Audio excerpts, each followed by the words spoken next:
probably a bad idea to do this video with 4% battery left, but I'll try and keep this short and go over as much detail as I can on the layout and the applications I'm using to customize my S8 Plus. I've had a lot of questions and comments and things like that asking how I've managed to do certain things, what icons I'm using, what theme I'm using, and so on. So let's kick straight into it. I'm using Nova Launcher Prime along with the Google Now integration add-on. Those are through Nova Launcher settings, and then click on integrations, and then here you can enable the Google Now page and anything else that you want. So let's look at that. So I have got the dark theme enabled for Google Now. That's not something in Google Now, that's in Substratum, which I'll cover in just a second. My app drawer itself is organized into folders. These have to be manually created. You can't just drag and drop an icon over another icon because Nova Launcher won't let you do that. It has been a requested feature for a number of years now, I believe, and they've still not added the feature. And the other thing which is annoying is if you want to edit a folder or an app within a folder, you have to go through this edit dialog, which is way too small. So if you've got a lot of folders, you are scrolling endlessly like this. That's really annoying. Again, this is a feature that has been requested and it hasn't been updated yet, so I'm hoping soon is when we'll see that change. I do like the search feature in the app drawer on Nova Launcher. You get your frequent apps, recent apps, and newly updated apps. So that's pretty cool. I like that. The other thing is, in contrast to the Samsung launcher, TouchWiz Home, let's go there for a second. You can see that in the Samsung launcher, you can drag apps onto each other and create a folder. You can give it a name and color as well. So if Samsung can do this, why haven't Nova been able to do this? And they've been around for years more than Samsung's own launcher, but it's just one of those things, and you've just got to put up with it, I suppose. Anyway, back to Substratum. I'm using two themes, one called Status Bar Icons for Samsung, and the other one is Swift Minimal. In Swift Minimal, I'm only theming apps, so nothing to do with the system, no icons, no nav bar or anything, so only applications that I want to theme, I'm theming through here. For example, Google, the Google Now page that you saw dark earlier, I'm using version 7.17, so if you long press anything in Substratum, you can see what version you're on, so you can then choose the correct version, and you can see I'm up to date there. I've also got Google Play Store, which looks really quite cool with a dark theme.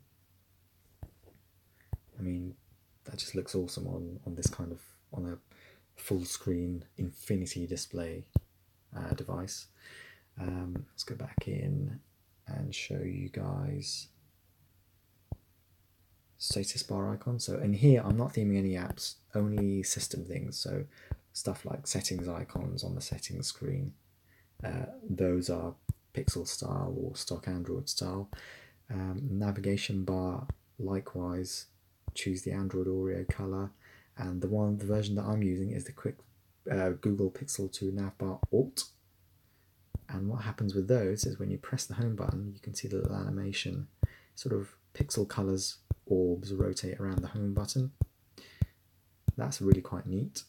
The other things are really more preferential than anything else. So under settings, quick settings, you can see I've got the opaque grey shade under the tile buttons, whereas by default Samsung opted for everything to be white, which is a bit too bright for my liking, sort of doesn't offset against the notification bars. So I prefer this look, I prefer the way Google have done it. So I've chosen, where is it? I think it's this actually, yeah. So default padding, and it's the opaque BG, yeah, there you go. So it's the white plus black color opaque, and that's how you get those. And that's about it really. The rest is all down to your own tastes. I haven't got anything else really themed here other than status bar, icons, the quick settings tile and background, and the navigation bar. And the rest is done through application theming in Swift for Samsung. I'm not using any theme within the Samsung theme store, so these are all as default. I've got a few installed, but they're not applied. You can run Samsung themes alongside Substratum themes, but if you do that, just a word of warning, you may get clashing icons or text elements where things are hard to see or read. It's just where overlays are conflicting with each other and one doesn't know what to display over the other, I suppose, or vice versa. The rest of my layout is mainly just widgets and gestures. So this app calendar widget is actually called Event Flow, and I will put a link to all these widgets and themes and applications in the description of this video. But this is free. This is really quite cool, and it taps into whatever calendar you're using. So I'm using the Samsung calendar, and that works quite well. Or you could be using the Google Calendar and it works just as fine as well. So there's quite a lot to tweak. There is a lot of settings to actually tweak, so it's worth spending some time with it. You can choose what calendars to display, what not to display, and so on. The TV show widget is called TV Show Favs. That's also free, and it also integrates with your track.tv account, so you can keep track of what you're watching, movies or TV show wise. So that's pretty neat. Aside from that, everything else is gesture based, so I'll just show you what gestures I'm using. So a lot of pinching, a lot of double tapping. So pinch left with 2 fingers, rotate left with 2 fingers gives you Google Home, double tap loads up Gallery, 2 finger swipe down loads local music player, double tap swipe down loads Spotify, swipe up is the app drawer, swipe down is my notifications.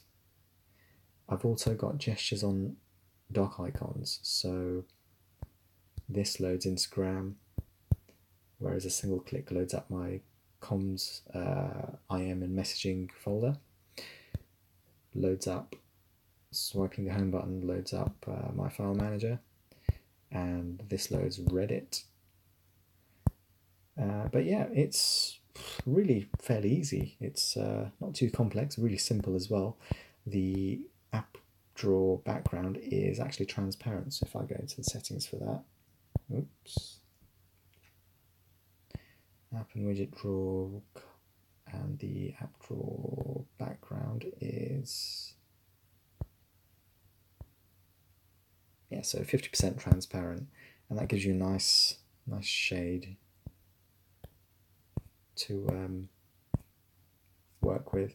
But that's about it. If there are any other questions or anything anyone else wants to see covered, just leave a comment and I'll try and do another video or reply to that comment directly. But other than that, thanks for watching, and see you in the next one.